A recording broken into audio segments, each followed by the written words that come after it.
삐삐삐삐. 현관문이 천천히 열리는 순간 영주가 집으로 들어옵니다. 이제 이 집은 너랑 나 둘의 집이야. 나세리는 손에 쥔 시계를 떨어뜨릴 뻔했어요. 차민기가 남긴 유품을 정리하다 시계 안쪽에서 발견한 메모에는 세리 미안하다는 짧은 문장과 함께 모든 서류는 내가 직접 숨겼다는 말이 적혀 있었는데요. 영주의 목소리는 차갑게 가라앉아 있었고 그 한마디는 집안의 공기를 단숨에 갈라놓았어요. 세리는 믿을 수 없다는 듯 영주를 바라봤어요.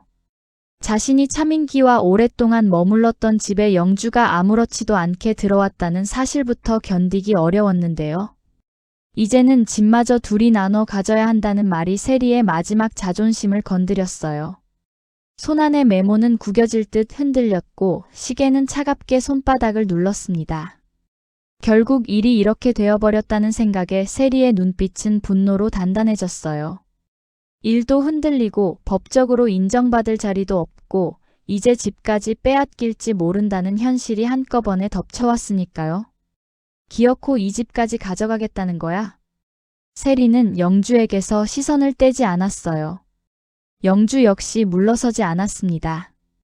두 사람 사이에는 이미 차민기가 남긴 재산과 카드, 함께 살아온 세월과 법으로 남은 관계가 뒤엉켜 있었는데요. 세리는 자신이 지켜온 공간을 빼앗길 수 없다는 생각뿐이었고 영주는 서류상 자신의 몫을 외면할 이유가 없었어요. 누구도 먼저 고개를 숙이지 않는 순간 차민기가 숨겼다는 서류의 의미까지 두 사람 사이에 날카롭게 걸렸습니다. 세리는 과연 이 집을 지켜낼 수 있을까요? 흥미진진한 이야기가 펼쳐집니다. 오늘 영상 놓치지 마세요. 그 일이 있기 며칠 전이었어요. 카페에는 평범한 대화와 웃음소리가 흐르고 있었어요. 승우는 여자친구 정원과 마주 앉아 편안하게 시간을 보내고 있었는데요. 정원을 바라보는 승우의 표정은 해맑게 웃고 있는 아이와 같았습니다. 두 사람의 모습을 우연히 보게 된 전정아는 카운터 안쪽에서 갑자기 눈을 크게 떴어요. 손가락으로 정원을 가리킨 채 한동안 말을 잇지 못했고 곁에 있던 진이는 그 반응을 놓치지 않았습니다. 저 여자. 짧은 말이었지만 정아의 얼굴에는 당황스러움이 선명했어요. 진이는 승우와 함께 있는 여자를 다시 바라봤습니다. 정원은 아무 일도 없다는 듯 웃고 있었고 승우 역시 환한 얼굴로 대화를 이어가고 있었는데요. 정아가 왜 저런 표정을 짓는지 알 수 없었던 진이는 조심스럽게 물었어요. 아는 사람이야? 정아는 바로 대답하지 못했어요. 혹시 잘못 본 것은 아닌지 확인하듯 정원의 얼굴을 오래 살폈는데요. 그러다 진이 쪽으로 몸을 조금 기울인 뒤 목소리를 낮췄습니다. 쉽게 꺼내기 어려운 말을 삼키는 듯 입술이 몇 번 움직였고 결국 믿을 수 없다는 표정으로 속삭였어요. 우리 학교 한정원 선배였는데. 정아는 잠시 망설였습니다. 이미 지나간 일을 꺼내는 것이 옳은지 판단하려는 듯 했지만 승우가 아무것도 모른 채 웃는 모습을 보자 더는 말을 감출 수 없었어요. 정원의 과거를 알고 있는 사람과 전혀 모르는 사람이 같은 공간에 앉아 있다는 사실이 불편하게 느껴졌거든요. 문어다리로 아주 유명했어. 남자 여러 명 동시에 만나던 사람이야. 진이는 그 말을 듣고도 곧바로 반응하지 못했어요. 눈앞에 정원과 정아가 말한 사람이 쉽게 겹쳐지지 않았는데요. 승우는 그런 사실을 전혀 모른 채 정원을 향해 계속 웃고 있었습니다. 그 모습을 바라보는 진이의 얼굴에서 놀라움이 서서히 걱정으로 바뀌었어요. 자신이 겪었던 아픔과는 다른 일이었지만 아무것도 모르는 사람이 뒤늦게 상처받을 수 있다는 생각만은 외면하기 어려웠거든요. 또 자신과 같은 피해자가 생기면 안 된다는 생각이 진이의 머릿속을 떠나지 않았어요. 하지만 승우에게 이 사실을 말하는 일도 쉽지 않았습니다. 승우는 진이를 볼 때마다 차갑고 날카롭게 대했었고 두 사람 사이에는 편하게 말을 건넬 만한 틈이 없었으니까요. 괜히 나섰다가 오해만 더 커질 수 있다는 두려움과 알고도 모른 척할 수 없다는 마음이 하루 종일 진이를 붙잡았어요. 해가 저문 뒤에도 진이의 고민은 끝나지 않았어요. 정아의 말과 승우의 환한 얼굴이 번갈아 떠올랐고 결국 진이는 승우의 집 앞까지 찾아갔습니다. 막상 문 앞에 서자 발걸음은 더 이상 움직이지 않았는데요. 자신을 무섭게 대하던 승우의 얼굴이 떠오르자 손을 들었다가도 다시 내렸어요. 말해야 한다는 판단은 분명했지만 승우가 자신의 말을 믿어줄지는 알 수 없었습니다. 진이는 한동안 그 자리를 떠나지 못한 채 망설였습니다. 여기부터는 진짜 놓치시면 안 돼요. 이 다음이 핵심이거든요. 같은 시각 국립 오케스트라에서는 긴급 회의가 열렸어요. 관계자는 나세리를 따로 불렀고 평소와 다른 무거운 분위기 속에서 말을 꺼냈습니다. 세리는 자리에 앉기도 전부터 좋지 않은 이야기가 나올 거라는 걸 느꼈는데요. 관계자는 세리와 시선을 마주치지 않은 채 조심스럽게 입을 열었어요. 한국 사회 분위기를 생각해야 합니다. 세리는 그 말이 무엇을 가리키는지 이미 알고 있었어요. 차민기가 세상을 떠난 뒤 불륜 논란은 더 거세졌고 본부인과의 재산 다툼과 장례식장에서 벌어진 일까지 사람들의 입에 오르내리고 있었으니까요. 세리는 애써 표정을 유지했지만 손끝에는 힘이 들어갔습니다. 이번 정기 연주부터는 선생님은 빠지시는 게 좋겠습니다. 순간 세리의 귀에는 주변 소리가 멀어진 듯 했어요. 평생 자신의 실력으로 지켜왔다고 믿었던 무대에서 밀려난다는 말을 받아들이기 어려웠는데요. 차민기와의 관계가 자신의 연주까지 삼켜버렸다는 사실이 모욕적으로 느껴졌습니다. 세리는 겨우 숨을 고른 뒤 관계자를 바라봤어요. 제가 실력이 부족해서입니까? 관계자는 애써 시선을 피했습니다. 실력 문제가 아닙니다. 지금 여론이 좋지 않습니다.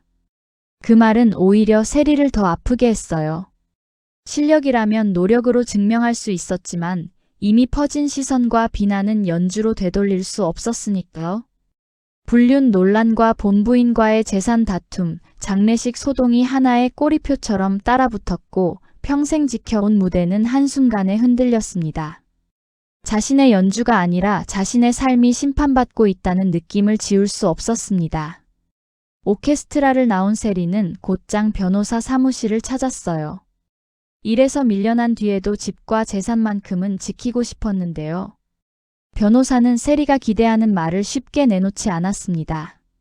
서류를 확인하던 손이 멈췄고 차분한 목소리가 세리의 불안을 더욱 선명하게 만들었어요.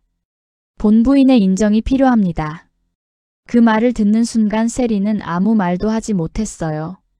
차민기가 살아있을 때는 자신의 자리를 한 번도 의심하지 않았습니다. 오랜 시간을 함께했고 같은 집에서 생활했으며 두 사람이 부부나 다름없다고 믿고 있었거든요. 하지만 죽음 뒤에 남은 것은 감정도 세월도 아닌 서류였어요. 그 서류 앞에서 자신이 법적으로 아무것도 아닐 수 있다는 현실이 또렷하게 다가왔습니다. 변호사는 조용히 서류를 넘겼어요. 법적으로는 노영주 씨 동의 없이는 재산 문제도 여러 절차도 쉽지 않습니다. 세리의 손끝에서 종이가 조금씩 구겨졌어요.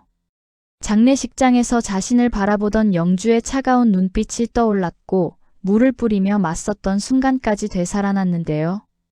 결국 자신이 가장 인정하고 싶지 않은 사람에게 허락을 받아야 할지도 모른다는 사실이 견디기 힘들었습니다. 결국 나는 집도 일도 모든 걸 다 잃는 거야? 목소리는 낮았지만 그 안에는 무너지는 마음이 그대로 묻어 있었어요. 분노보다 더 크게 밀려온 건 모욕감이었습니다. 자신이 차민기와 함께 보낸 시간은 누구보다 길다고 믿었는데 법 앞에서는 영주의 동의 없이는 아무것도 움직일 수 없었으니까요. 세리는 구겨진 서류를 내려다보다가 천천히 손을 뗐습니다. 이제 자신에게 남은 것이 무엇인지조차 확신할 수 없었어요. 한편 진이는 매일 밤 그림을 그리며 전시회를 준비했어요. 말로 꺼내지 못한 감정은 그림 속에 남았고 가족이라는 이름 때문에 견뎌야 했던 시간도 붓끝에 쌓였습니다. 그렇게 준비한 작품들이 마침내 전시장에 걸렸는데요. 진이는 자신의 그림을 사람들이 어떻게 바라볼지 알 수 없어 긴장했지만 그동안 멈추지 않고 그려온 시간을 외면하지 않았어요. 지우 역시 초청을 받아 전시장을 찾았습니다. 여러 작품을 천천히 살피던 지우의 발걸음은 한 그림 앞에서 멈췄어요. 찢어진 가족관계 증명서 위에 작은 아이가 혼자 서 있는 그림이었는데요. 지우는 제목보다 먼저 그림 속 아이를 오래 바라봤습니다.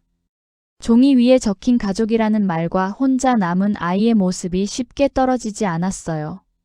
지우와 함께 온 회사 직원들도 그림 앞에 섰습니다. 작품을 보던 직원들은 진이를 발견하자 의아한 표정을 지었어요. 자신들이 들어온 이야기와 눈앞의 작품이 너무 다르다고 느낀 듯 했는데요. 한 직원이 진이와 그림을 번갈아 보며 말했습니다. 저 사람이 그나진이 작가예요? 다른 직원도 쉽게 믿기지 않는다는 듯 고개를 기울였어요. 그림은 이렇게 좋은데 꼭 지킬 박사 같네요.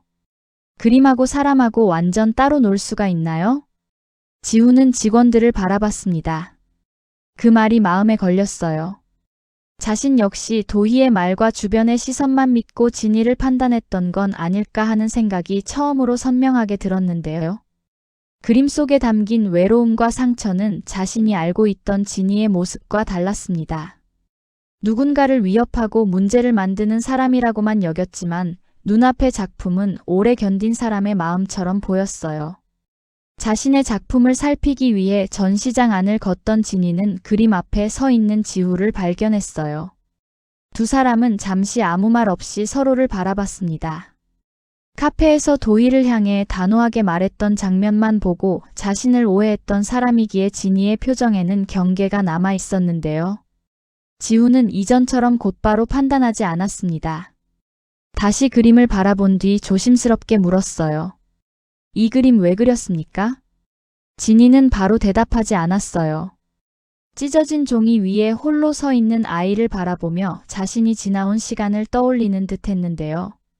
가족이라는 이름은 진이를 지켜주지 못했고 오히려 사람들의 시선과 상처를 견디게 만들었습니다. 하지만 진이는 그 감정을 길게 설명하지 않았어요.